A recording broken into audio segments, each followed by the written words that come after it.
Most people miss this at the Golden Globes. Nikki Glaser wore a hat. Just a hat. But when people realized what it meant, the whole room basically went quiet. Because just weeks earlier, Rob Reiner and his wife, Michelle Singer Reiner, were reported dead at their home. And their son has since been charged in connection with their deaths. This is the story of the tribute nobody saw coming and why it hit so hard.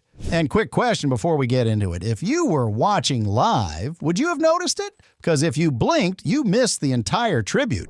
There was no big montage, no dramatic music, no please welcome moment.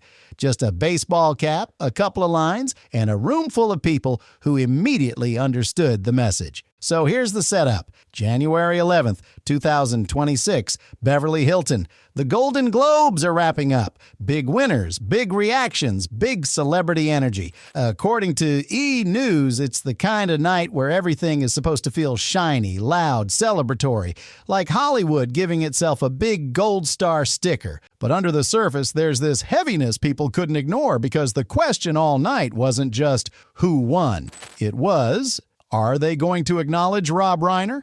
And this matters because, as multiple outlets noted, the Golden Globes don't typically do a traditional in memoriam segment the way other award shows do. So if the show itself doesn't officially stop to honor people who have passed, it creates this uncomfortable gap, especially when the person involved is a legend and the circumstances are as shocking as what was being reported. Now keep that in your head because it makes what Nikki Glaser did feel 10 times more intentional. As the night comes to an end, Nikki walks out for her final sign-off, and people start noticing something. It's not a gown. It's not some big prop. It's subtle. She's wearing a black baseball cap that says Spinal Tap. And if you know, you know. This is Spinal Tap is the iconic 1984 mockumentary connected to Rob Reiner, his feature directorial debut, and a film that became a comedy landmark. It's the movie that gave pop culture one of the most famous lines ever. These go to 11. It's basically a forever reference in comedy and entertainment. So when Nikki comes out wearing that hat, it's not random fashion, it's a signal. Then she seals it with the words. According to E! News and Page 6, Nikki closes out the show by saying, "That's our show. This one went to 11. And then she adds a second line that lands like a gut punch if you recognize it. She says she hopes they found the line between clever and stupid, echoing a famous quote from the film. E! also noted she even tossed in a playful sign-off, "A good Chalamet to you all," keeping the tone warm and light because she's still hosting a live award show, still doing her job, still keeping the room moving. But in that moment, she also did something else. She made sure Rob Reiner was mentioned. She made sure his presence was felt without making it a spectacle, without making it a speech, without turning grief into a performance. And here's the first reason this works as a viral story. It's a hidden moment. It's a did you catch that moment? The internet lives for that. People love feeling like they spotted something that other people missed. It gives viewers a reason to click, a reason to watch, and honestly, a reason to comment. Now here's the part that turns this from cute tribute into why is everyone talking about this? Because the backstory is dark. According to TMZ, Page 6, and US Weekly, Rob Reiner and Michelle Singer Reiner were found dead at their home in Los Angeles in December. US Weekly reported they were found with apparent stab wounds. TMZ described it as a devastating situation that shook people who knew them, and Page 6 framed it as a shocking, tragic death that left Hollywood reeling. And then there's the headline detail that makes this feel like a true crime nightmare colliding with a glamorous award show. According to TMZ and Us Weekly, their son, Nick Reiner, was arrested and later charged in connection with their deaths. US Weekly reports he was charged with 2 counts of first-degree murder. I need to say this clearly because this is where creators can get in trouble. Being charged is not the same thing as being convicted. According to Page 6, Nick has not entered a plea yet. And like in any case, he is presumed innocent unless and until proven guilty in court. But the fact that this is what's being reported, this kind of family tragedy, this kind of headline, makes Nikki's quiet tribute feel heavier. And according to Us Weekly, Nikki actually talked about this delicate balancing act.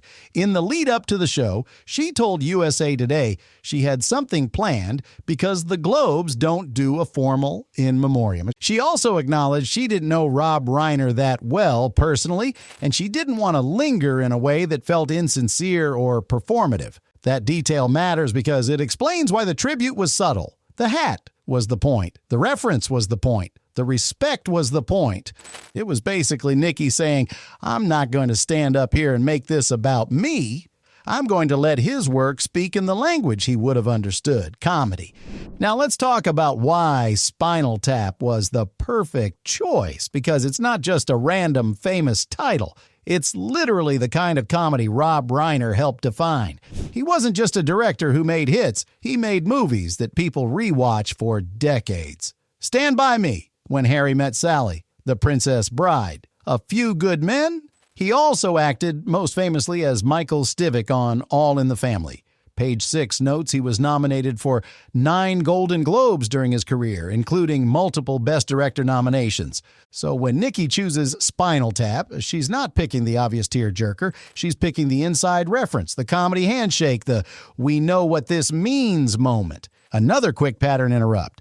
Ask yourself, should an awards show have to address something like this? Some people will say yes because it's a community. Others will say no because it's supposed to be a celebration. And that's exactly why Nikki's approach was smart. She didn't force the room into a heavy moment. She didn't derail the show. She just made sure it wasn't ignored. Now let's talk about the human side of Rob Reiner, because this is where you get the emotional payoff that keeps viewers to the end. Page 6 referenced how actor Jerry O'Connell got emotional discussing Rob in a CBS special, describing how kind Rob was to him while filming Stand By Me. Jerry was a kid, and Rob took him out to lunch months after the movie came out just to thank him. No cameras, no PR. Just kindness. And those stories are why so many people in Hollywood talk about Rob like he wasn't just talented. He was decent. That's why Nikki's hat hit, because it wasn't honor the legend. It was honor the person. And I think that's what people online responded to. Not a dramatic speech, not a montage, just a gesture that said, we see what happened. We remember. We're not pretending. So here's the big takeaway, and this is why this is worth covering today. It's not just about a hat. It's about the fact that in a room built on performance, the most powerful moment was the one that barely looked like a moment at all. And now I want to throw it to you, because this is the debate that actually matters. Was Nikki's quiet tribute the perfect way to honor Rob Reiner? Subtle, smart, and respectful? Or should the Golden Globes have done more, especially given what's been reported about how shocking and tragic this loss was? And one more question. If you were watching live, would you have noticed the hat before social media pointed it out? Drop your thoughts in the comments. Keep it respectful, because this story involves real people and a real family. And if you want the deeper timeline of what's been reported about Rob and Michelle Reiner's deaths and the case involving their son, again, only using confirmed reporting and careful language, I can cover that next. Thanks for watching, and I'll see you in the next one.